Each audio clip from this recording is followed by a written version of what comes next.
Go outside tonight if you can. Find somewhere dark, a backyard, a field, a rooftop, anywhere the sky isn't drowned by city light. Let your eyes adjust. Wait for the moment when what you're looking at stops feeling like a ceiling and starts feeling like a depth. When it isn't up there anymore, but out there, out in every direction, without a wall, without an end. And notice what happens to you when you really let that in. There is a feeling that comes with it. Almost everyone who has ever described it uses the same words. A kind of smallness. A sense of how brief and fragile and temporary all of this is. Your life, your concerns, the whole project of being human. Set against what you're looking at, we seem to vanish. The sky does something to the ego that nothing else on earth quite manages. And that feeling is one of the most human things there is.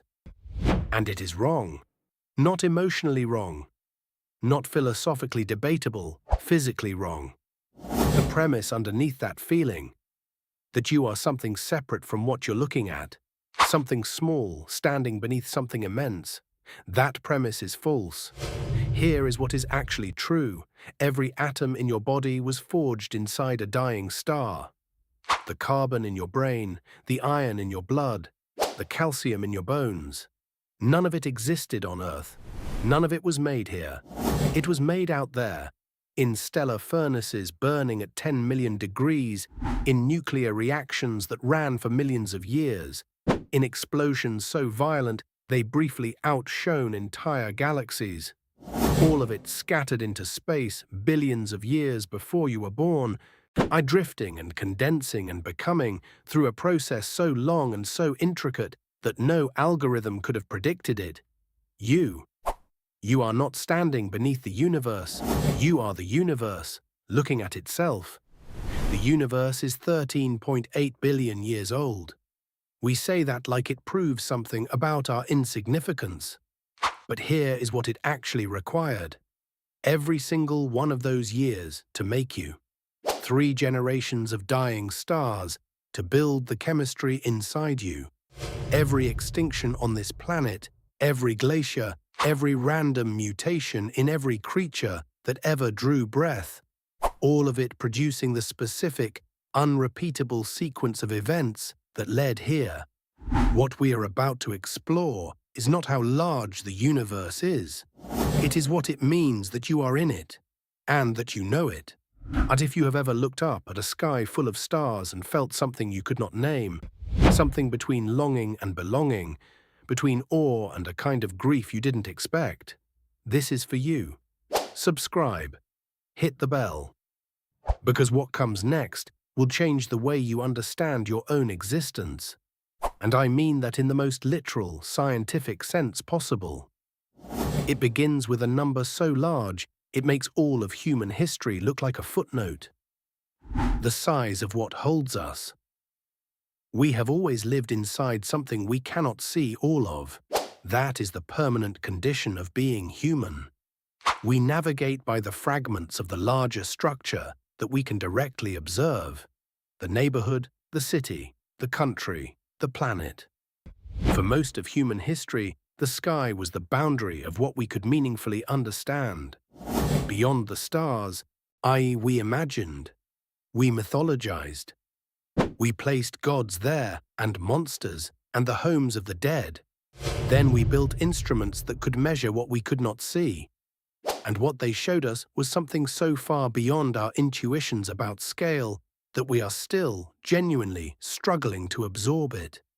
The observable universe, the portion of what exists that we can detect with any instrument, the sphere defined by how far light has had time to travel since the beginning of everything, is 93 billion light-years across. Those words barely carry their meaning when spoken in sequence. Let me try to give them weight. A light-year is about 6 trillion miles. The nearest star, Proxima Centauri, is 4 light-years away. 24 trillion miles. Our galaxy, the Milky Way, is about 100,000 light-years across. Our nearest large galactic neighbor, Andromeda, is 2.5 million light-years away. The local cluster of galaxies we're part of spans over 10 million light-years. The supercluster that cluster belongs to a gravitational structure called Laniakea spans 500 million light-years, and all of that, every inch of it, is a barely perceptible corner of the observable universe, which spans 93 billion light-years and contains, by the best current estimates, 2 trillion galaxies. 2 trillion, each one a city of stars. Most of them larger than ours. The average galaxy holds somewhere between 10 billion and a trillion stars, which means the observable universe contains something in the range of 10 to the 24th stars, a 1 followed by 24 zeros. More stars than there are grains of sand on every beach and desert on Earth. More than the number of breaths a human being takes in a lifetime, multiplied by the number of humans who have ever lived. Multiplied again by a factor too large to say aloud without losing the audience. I know what happens to us when we try to hold those numbers. They stop meaning anything. The mind produces something like awe, and then something like numbness, and then quietly moves on to something more manageable. This is not a failure of imagination, it is a structural limitation of a brain that evolved to track mammoths and memorize faces, not to viscerally comprehend geological time. So let me try a different door into the same room and compress all of human history, everything from the first Homo sapiens walking out of Africa 300,000 years ago to this moment, right now. Compress all of that into a single second. 1 second equals 300,000 years of every war, every love story, every civilization that rose and fell, every child born and every person who died. The pyramids, Rome, the Renaissance, the 2 world wars, the moon landing, everything. 1 second. In that compression, how long has the universe existed? 46,000 years, not 46,000 seconds. 46,000 years. In the scale where all of recorded history, every empire, every book, every name anyone ever remembered, is compressed to a heartbeat, the universe has been running for 46,000 years. That is not a number designed to make you feel small. That is a number that reveals how much had to happen before you arrived. Now, who showed us this? Not a name that tends to appear in popular accounts of cosmology. Not a physicist with a famous equation. Not a man with a telescope. In 1893, the Harvard Observatory hired a group of women to catalogue stars. They were paid 25 cents an hour. They were not permitted to use the telescopes. Their job was to examine glass photographic plates, images captured by the instruments, and measure, classify, record. They were called computers. This was before the word meant a machine. It meant a human being who performed calculations as their job. One of them was Henrietta Swan Leavitt. She was not introduced to astronomy by ambition or by an obvious path. She began as a volunteer, then was hired after demonstrating abilities the institution had not expected to find in the position it had designed. She was, by the time she was doing her most significant work, almost entirely deaf, the result of an illness that took her hearing before she could take her place among the astronomers who were, quite literally, working in the same building. She could not hear the conversations of the scientists around her. She bent over plates in silence, measuring the brightness of stars she would never be allowed to look at through a lens. What she saw, what no one before her had seen, was a pattern. In a dense cluster of stars called the Small Magellanic Cloud, there was a type of star that pulsed. It brightened and dimmed, brightened and dimmed.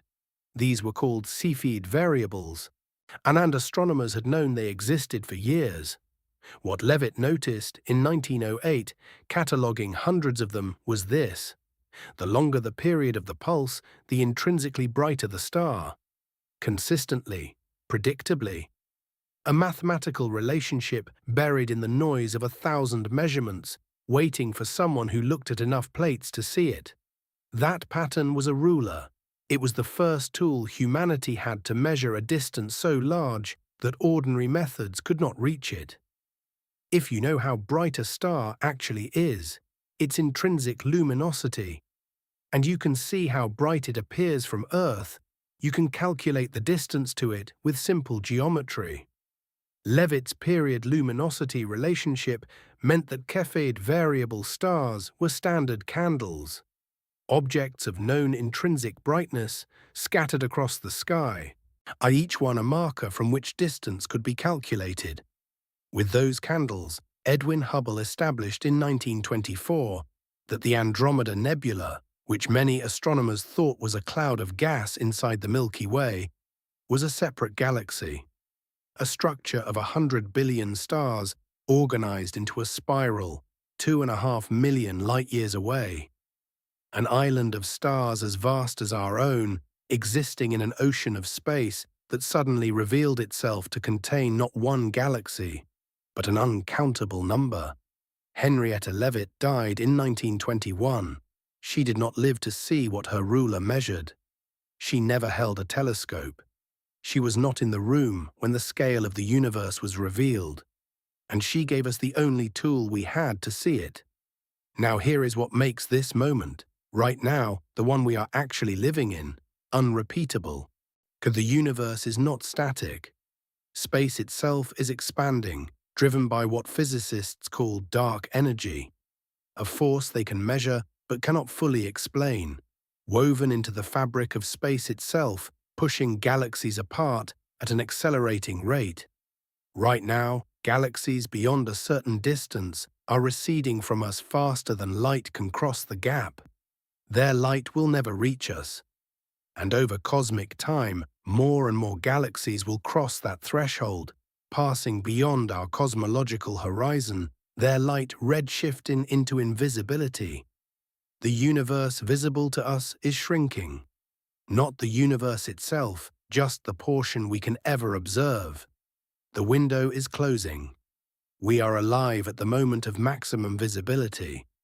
At this specific point in cosmic time, more of the universe is accessible to observation than will ever be accessible again. Are the instruments we have built, Hubble, James Webb, the arrays of radio telescopes listening for signals from the far edges of what is knowable, they are capturing light from structures that, in a billion years, will have passed beyond what any eye or instrument can reach. The astronomers of the deep future, if there are any, will look out into a universe that appears smaller, emptier, and more alone than ours. They will have no way to know that their universe was once connected to the vast network of galaxies we can still see. We happen to be here now, during the brief window when all of this is still visible.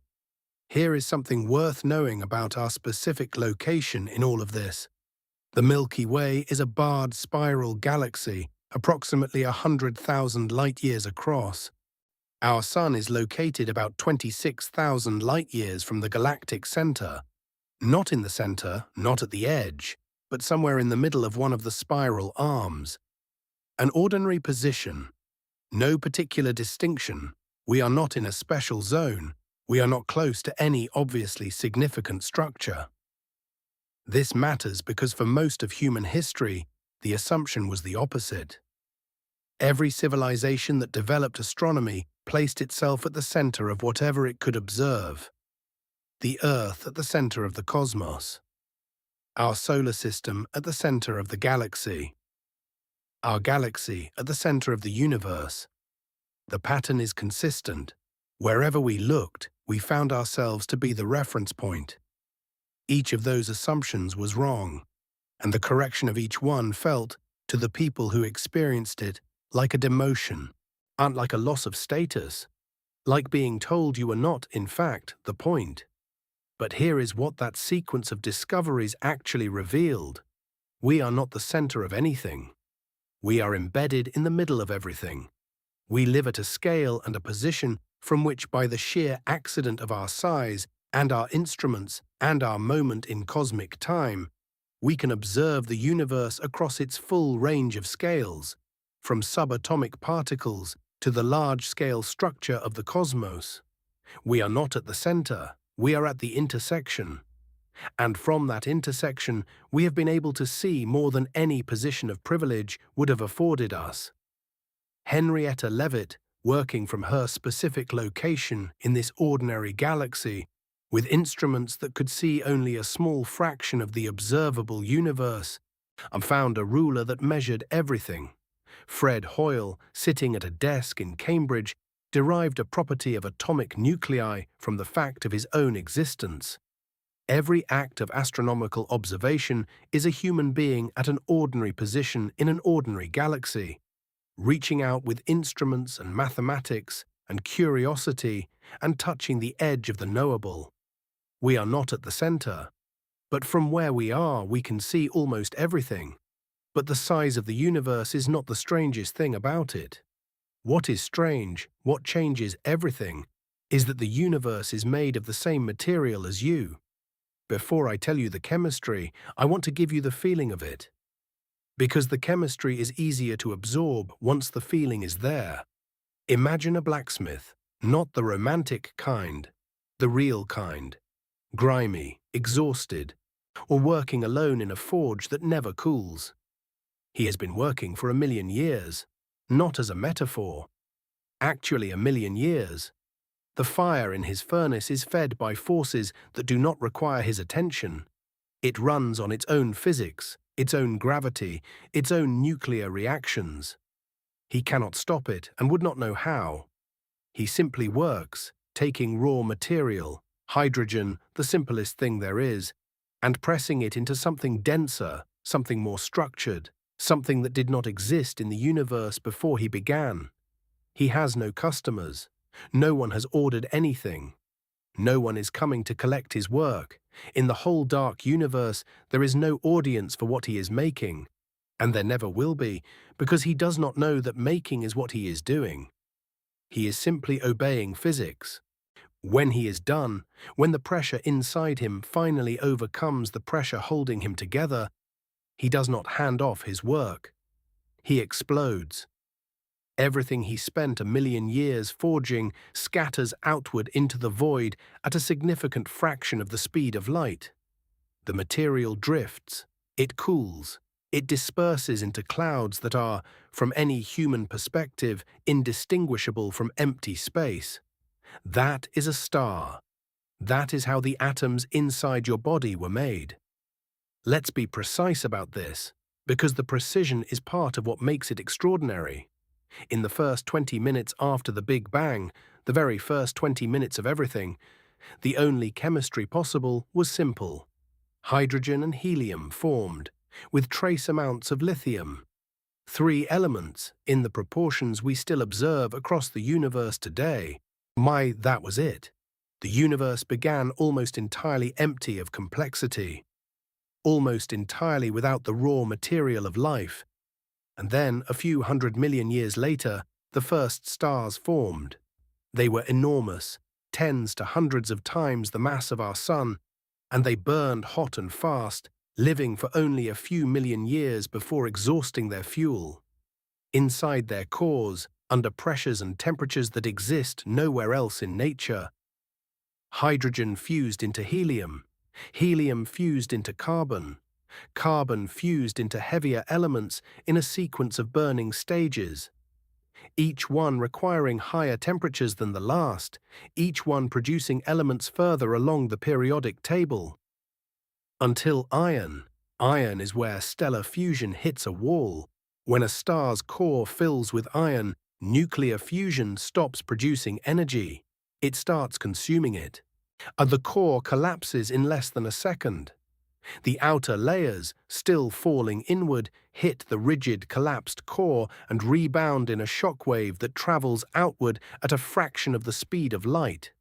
The star explodes.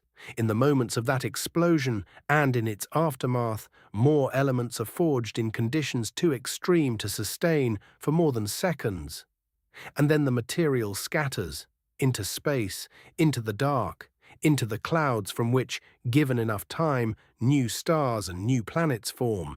The elements of you, specifically the carbon in your brain, was fused in the core of a star that lived and died before our solar system existed.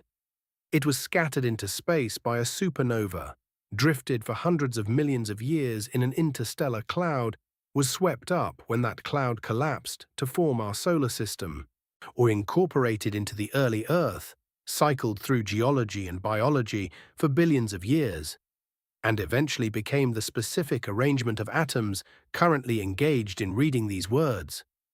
The oxygen in your lungs took a similar journey. A different star, a different explosion, a different cloud, the same patient drift through dark space before it became air. The iron in your blood, the element that makes blood red, that carries oxygen to your cells, that makes the heartbeat possible, was forged in a different kind of stellar death. Type 1. A supernovae, the explosion of a white dwarf star that drew too much mass from a companion, crossed a critical threshold and ignited in a thermonuclear runaway, the most efficient iron-producing events in the universe. Every gram of iron in every hemoglobin molecule in your body was, at some point, the payload of one of these explosions.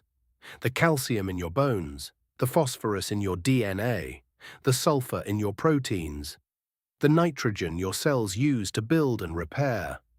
All of it, without exception, manufactured in stellar interiors or stellar explosions.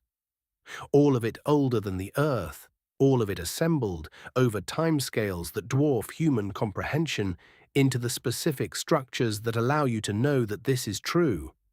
Now I want to tell you about something heavier than iron. Every element in your body that is heavier than iron, every trace of iodine in your thyroid, every zinc supporting your immune system, has passed through something even more violent than a standard supernova. For decades, astrophysicists debated what event could produce these heavy elements in the quantities we observe. The answer arrived on August 17, 2017.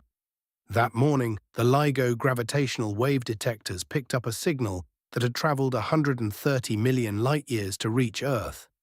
It was the merger of two neutron stars, the collapsed remnants of two massive stars that had both already exploded as supernovae, locked in orbit around each other for millions of years, spiraling inward under the force of their mutual gravity, and finally colliding at a third of the speed of light.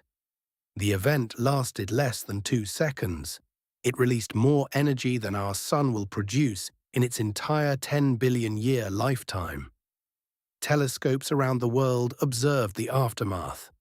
In the expanding cloud of debris, in the kilonova, as astronomers call it, they found unmistakable spectroscopic signatures of gold, platinum, and a dozen other heavy elements being synthesized in real time. The gold on your finger, if you wear a ring. The gold in wedding bands and heirlooms and jewelry boxes. It was made in events like that one. Two dead stars, the remnants of two ancient explosions, colliding in the dark at a third of the speed of light, and in the debris, gold, scattered into space, eventually condensed into asteroids, eventually incorporated into a rocky planet, eventually mined and refined and shaped into a circle and given from one person to another as a symbol of a promise. Almost no one who has ever worn a gold ring has known this. Now I want to tell you about a man who was, by most accounts, difficult.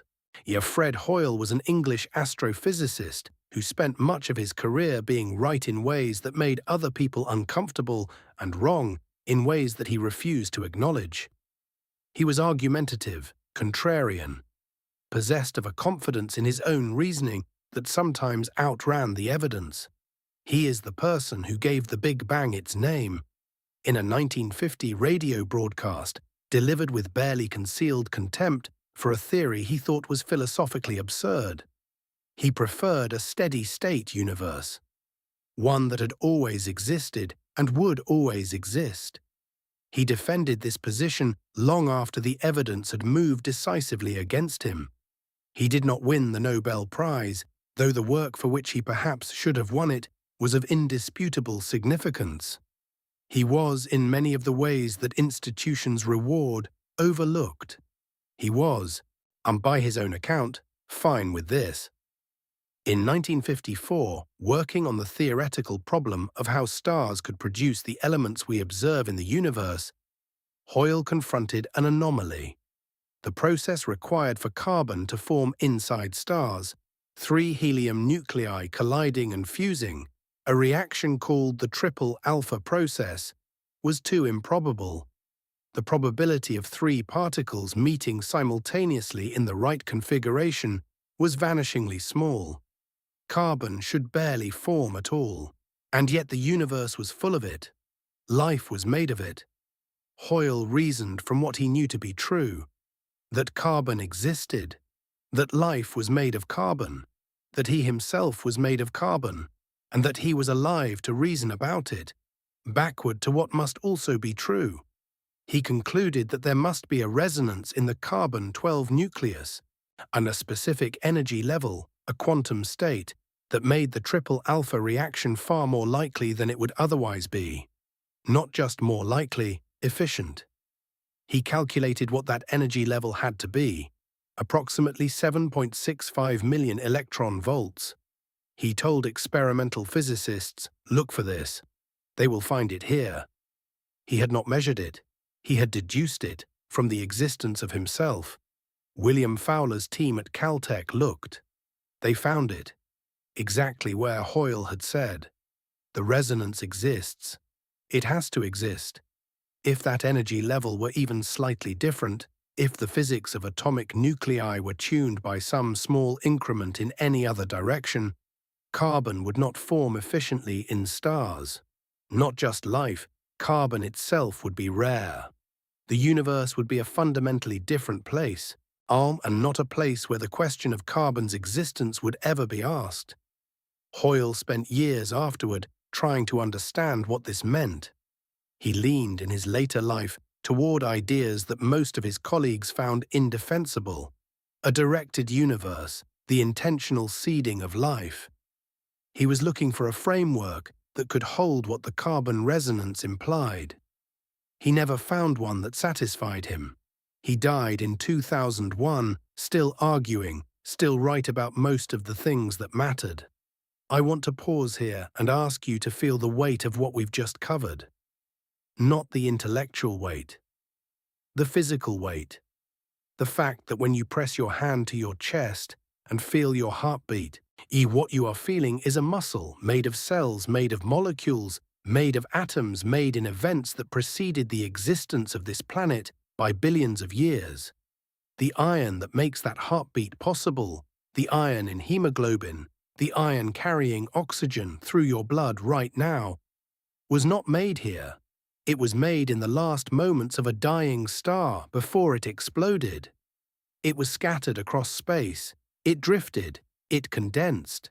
It became part of the dust cloud that became our solar system. It became the iron in the Earth's core.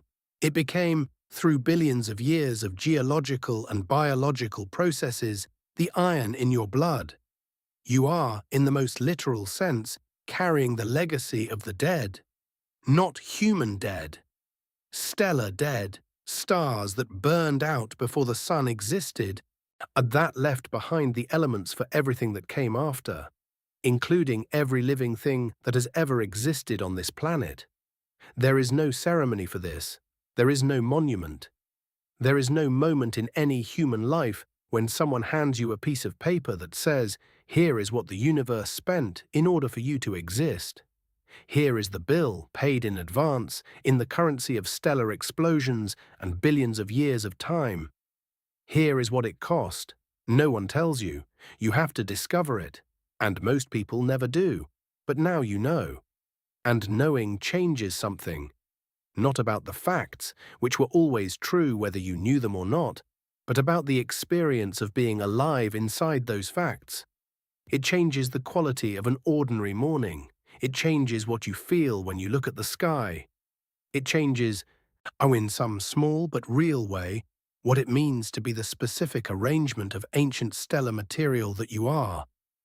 The star that made the carbon in your brain is gone. It died in a violence that briefly outshone its galaxy, billions of years before the Earth existed. It never knew it was building anything. It simply obeyed physics. Gravity and pressure and nuclear force did what they do, and the result was scattered across space, and eventually, through processes that nobody designed and nobody predicted, became you. That is not a metaphor. That is the literal chemistry of your body, confirmed by spectroscopy and nuclear physics and gravitational wave astronomy, and a difficult English astrophysicist who deduced a property of atomic nuclei from the fact that he was alive. The star that gave you everything is gone, but the star that powers you right now, the one that keeps you running, is still here, and it has already decided how this ends. I want you to sit with something for a moment before I tell you what I'm about to tell you. Picture a late afternoon in late summer. The particular quality of light that happens around 4 or 5 o'clock when the sun is lower but still full, when everything takes on that amber depth that photographers spend their whole careers trying to capture. You're in a backyard, or on a porch, or at a picnic table somewhere with trees around you. There might be children nearby, their voices carrying without urgency. There's warmth on your face, not the relentless heat of midday, but something gentler, the sun drawing back without quite leaving. You know this feeling. You have had it. Most people. And if asked to name a good moment, name something that looks a lot like this. Now I want to tell you something about the star producing that warmth. The sun is 4.5 billion years old. In cosmic terms, this makes it middle-aged, a stable, unremarkable yellow dwarf star, roughly halfway through the main sequence of its life. Every second, it fuses 600 million tons of hydrogen into helium. Every second, more mass than all the water in all the Great Lakes combined, converted into pure energy, every second, without pause, for the last 4.5 billion years. The warmth on your face right now is the surface product of nuclear reactions happening at 15 million degrees in the sun's core, their light having left the sun 8 minutes ago and crossed 93 million miles to arrive at your skin. The sun is, in every respect, the reason you are alive. It is the reason Earth has liquid water, stable temperature, and a functioning biosphere. It is the reason photosynthesis is possible, which is the reason the food chain exists, which is the reason you exist. Every calorie you have ever consumed was ultimately solar energy, captured by plants and moved up the chain to your plate. The sun made you in a different sense than the dead stars made your atoms. The dead stars built the chemistry. The sun keeps the chemistry running. And the sun has already decided how this ends. In approximately 1 billion years, the sun will be roughly 10% brighter than it is today. That sounds modest. It is not. A 10% increase in solar luminosity from an already powerful star at the exact distance that makes liquid water possible on Earth's surface will push our planet's temperature above the threshold at which the oceans can sustain themselves. The water will begin to evaporate. Atmospheric water vapor will trap more heat. The evaporation will accelerate. A runaway greenhouse effect will take hold. Within a geological moment, by cosmic standards, the oceans will be gone. Earth without oceans is Mars. Dry, cold at night, scorching in the day, stripped of the geological processes that depend on water. The plate tectonics that recycle carbon and regulate climate over millions of years will slow and stop. The magnetic field will weaken. The atmosphere will be eroded by solar wind. The surface will become a desert of rock under a sky that contains no water. 1 billion years from now, Earth as a habitat for complex life will be over. That is the near-term news. In approximately 5 billion years, the sun will exhaust the hydrogen in its core. The core will contract under gravity, heating up as it does. The outer layers will expand in response to that heat, not gradually, but on a geological timescale that feels like overnight. The sun's diameter will swell to something like 200 times its current size. It will engulf Mercury, it will engulf Venus, and the Earth, our Earth, this blue dot, every artifact and grave and shoreline and story we have ever produced, will either be swallowed by the expanding photosphere or reduced to a molten rock orbiting inside the outer atmosphere of a dying star. Every city, every museum, every library, every cemetery, every object ever made by human hands, the ruins of Rome and Athens and Angkor Wat, the books that survived the burning of Alexandria, the cave paintings at Lascaux, 32,000 years old, the bones of everyone who ever lived, the amber light on a late summer afternoon, all of it consumed, not as punishment, not as indifference, simply as physics, the same physics that built us, running to its natural conclusion. Now here is the part I want you to hold. When the sun expands into its red giant phase, it will not simply destroy what is here. It will release it. The outer layers of a red giant are not tightly bound. Over millions of years, they are blown away as stellar wind, a slow but enormous exhalation of material into the surrounding space. And some of the material from Earth's surface, stripped by radiation and heat as the sun expands, will also disperse into space. Carbon from whatever remains of organic material, oxygen from whatever remains of the atmosphere, silicon from the continental crust, iron from the core, all of it return to the interstellar medium, to the same kind of diffuse gas and dust cloud that collapsed 4.5 billion years ago to form our solar system. And from clouds like that, over billions of years, stars form. And around new stars, planets form. And on some of those planets, in some future this universe will witness, chemistry begins again. The atoms that were once you, your specific carbon, your specific iron, your specific oxygen, will not persist as you. There is no mechanism for that. But they will persist. And they will be part of whatever comes next, in the same way that the atoms now in your body were once part of a star that came before. Not memory, not legacy, material. This is not comfort in the conventional sense. It is not immortality. It is something stranger and, I think, more honest. The knowledge that the material you are made of is indestructible on any timescale that matters to physics. The universe does not lose mass. It rearranges it. It has been rearranging it for 13.5 billion years. It will continue rearranging it long after the last human thought has been thought. You are a temporary arrangement of atoms that are not temporary. The star that made those atoms and the star that powered the biology that assembled them into you will one day scatter them back into the dark to begin again. The question is not whether we can stop it. The question is what it means that we know it. I want you to think carefully about something that is easy to take for granted. Think about the universe before life, before Earth, before the sun, before the first star lit.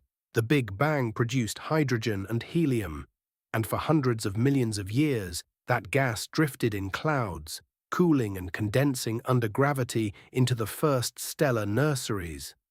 The first stars ignited. They burned and exploded and scattered their elements and died. Second-generation stars formed from the enriched gas.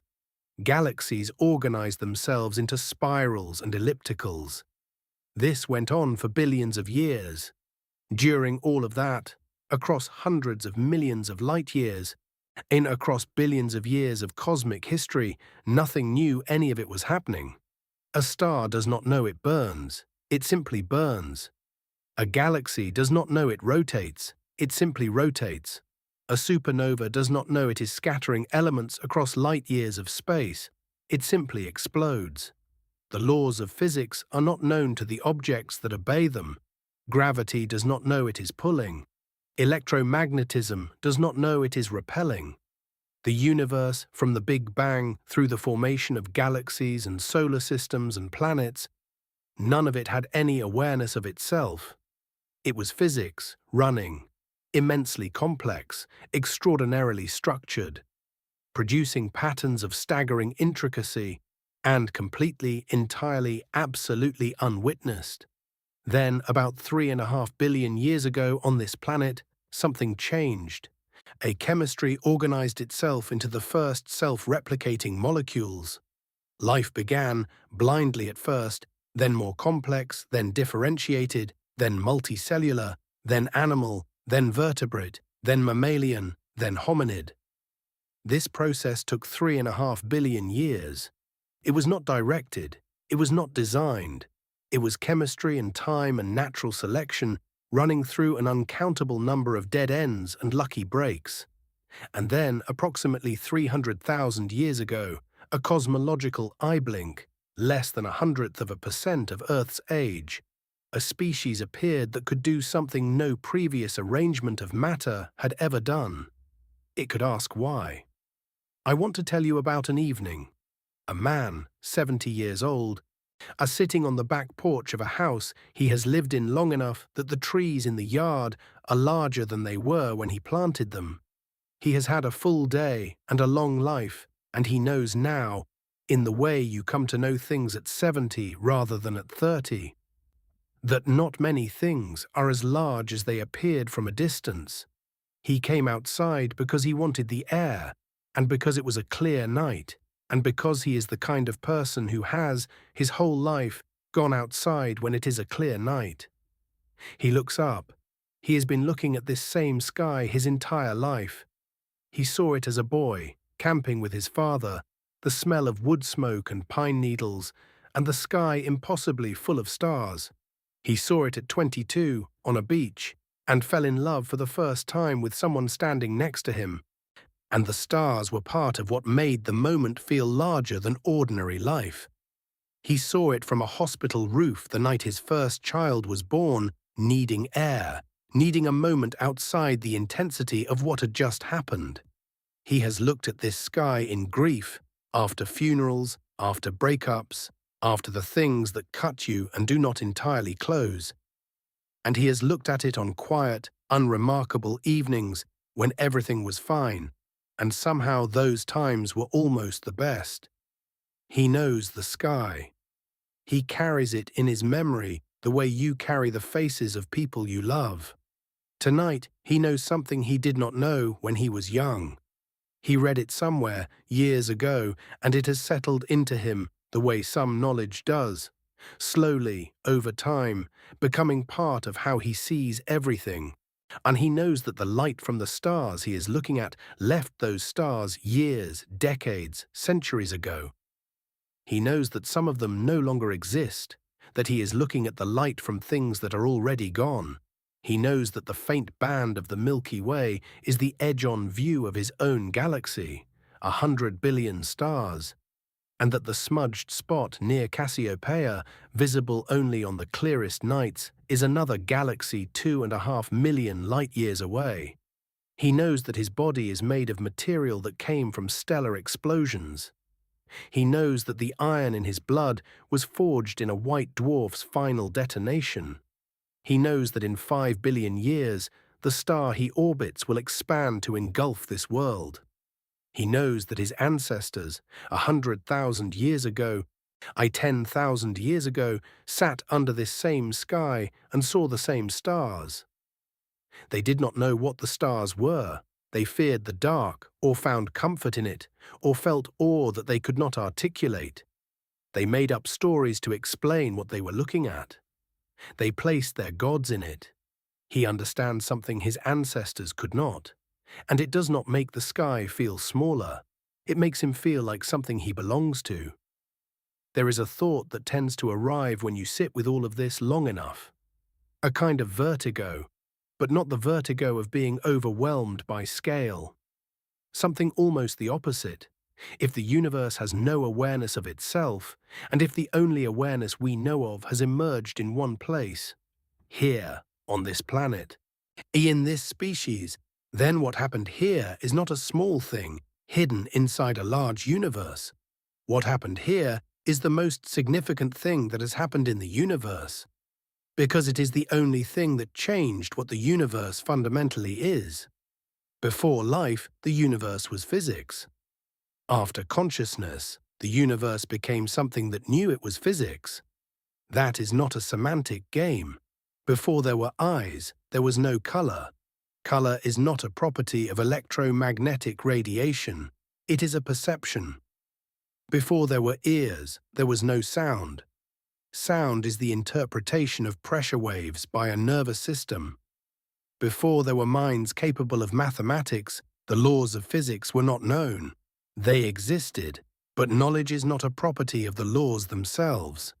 Knowledge required a particular arrangement of matter that the universe spent 13 billion years accidentally producing. The carbon that used to be in a star is now organized into neurons that can conceive of stellar nucleosynthesis. The matter that used to drift in interstellar clouds is now arranged into eyes that can perceive the light from those clouds. The atoms that were once in the core of an exploding star are now part of a brain that can calculate the energy of that explosion. We are not the audience watching the universe perform. We are the part of the universe that has become capable of watching. That is what Henrietta Leavitt was doing, bent over her glass plates in silence. That is what Fred Hoyle was doing, deriving a property of atomic nuclei from the premise of his own existence. That is what every astronomer and physicist and curious person who has ever looked up has been doing. The universe looking at itself, through us, borrowing the matter of dead stars to construct the specific arrangement of atoms required to ask, what is all of this? Why does any of it exist? Where did it come from? Where is it going? Now here is the question I cannot answer for you, and I am not going to pretend otherwise. We do not know if this has happened anywhere else. We have not found evidence of other minds. We have not received signals from other civilizations. We have sent our own signals outward, the Voyager probes with their golden records, the Arecibo message, the electromagnetic leakage of a century of radio and television spreading outward as a sphere of human noise at the speed of light. Nothing has answered. This could mean many things. It could mean the distances are simply too vast and the time lags too long for any conversation to be possible. It could mean that consciousness is common, but communication across light years is effectively impossible. It could mean that civilizations tend to be brief, and the window during which they are both capable of and willing to attempt contact is narrow. Or it could mean that what happened on Earth is genuinely rare. That the sequence of conditions required, the right star, the right planet, the right chemistry, the right evolutionary path through the right extinctions, the specific improbable chain of events from amino acids to neurons, is so improbable that it has happened only here, or almost only here, in the 2 trillion galaxies and 10 to the 24th stars of the observable universe. We don't know. We may never know. Consider both possibilities. If we are alone, then everything the universe contains that is capable of awe, of grief, of love, of scientific inquiry, of looking up at the night sky and understanding what it is looking at, all of that, in the entire observable universe, is here, on this planet, in the 8 billion people breathing right now, in every person who has ever lived, back to the first one who looked up and wondered. If we are not alone, then the universe has found a way in multiple places to organize matter into things that can understand it. And what is happening here, what you are doing right now, attending to this question, is still a particular, unrepeatable instance of that. Still the product of a specific history, still in its own way remarkable. Either way, the man on the porch is not small. He is the place where the universe has eyes. Consider what it took to get here, not to get to this room, or this city, or this country. But here, to this specific capacity, the capacity to know things, to reason about causes and effects stretching back billions of years, to look at a star and understand, from its spectrum alone, what elements it contains, how hot it is, how far away it is, how old it is, and what it will eventually become.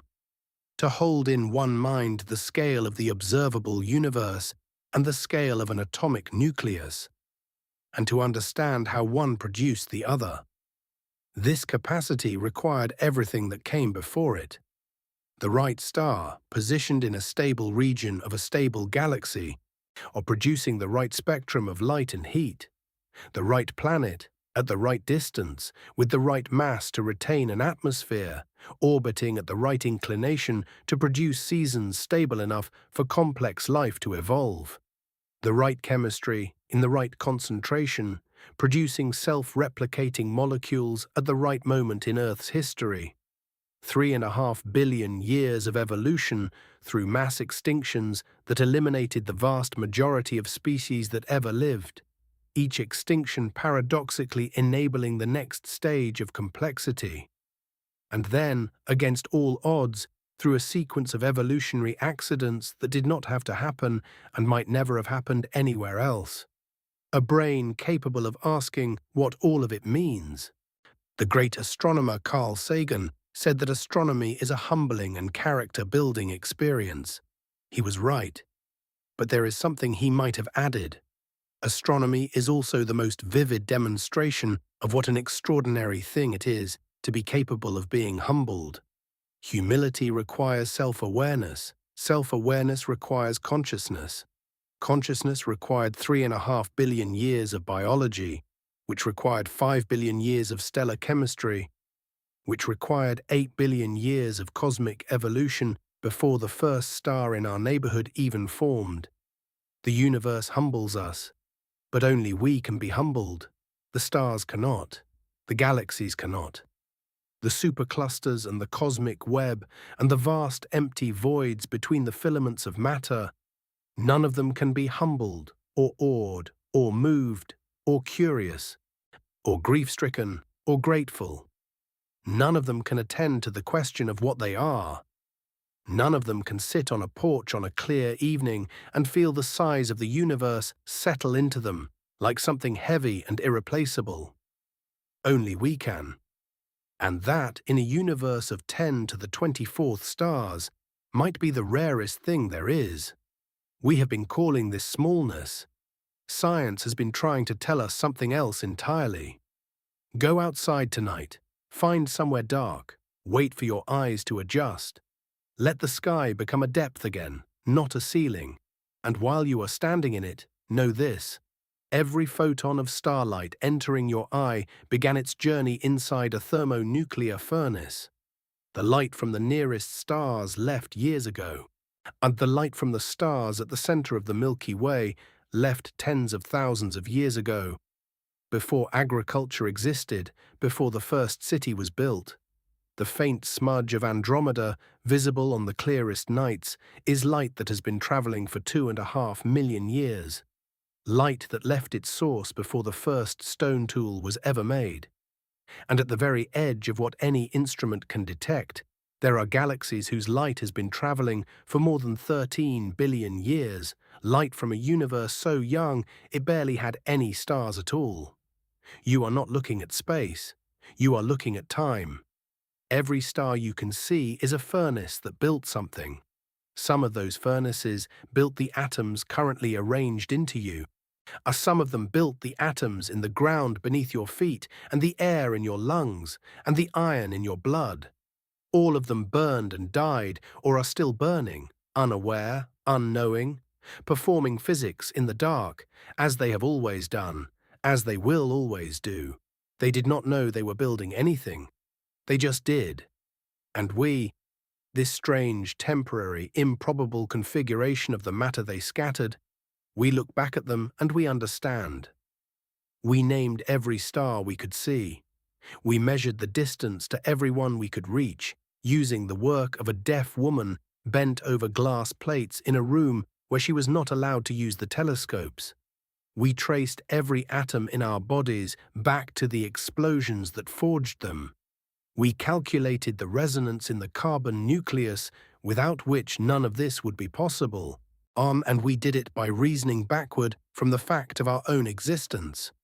We determined the lifespan of the star that powers our days, and what it will do when that lifespan ends, and how the material of our world will disperse and become part of something else. We did all of that, not because the universe required it, not because anything told us to, not because there was a reward, or a finish line, or a promise of anything beyond the knowing itself. We did it because we are the kind of thing that does. Because when matter organizes itself into the right arrangement, it becomes curious. And curiosity, it turns out, is what happens when the universe starts to understand itself. Henrietta Leavitt bent over her glass plates in silence and gave us the ruler that measured everything. Yet Fred Hoyle sat at a desk and derived a property of atomic nuclei from the fact that he existed. The man on the porch sat in the dark and felt the sky as something he belonged to. Every person who has ever looked up and wondered, every child who has ever asked why the stars are there, every astronomer who has stayed up until dawn to understand something no one had understood before, all of them were participating in the same act. The universe attending to itself.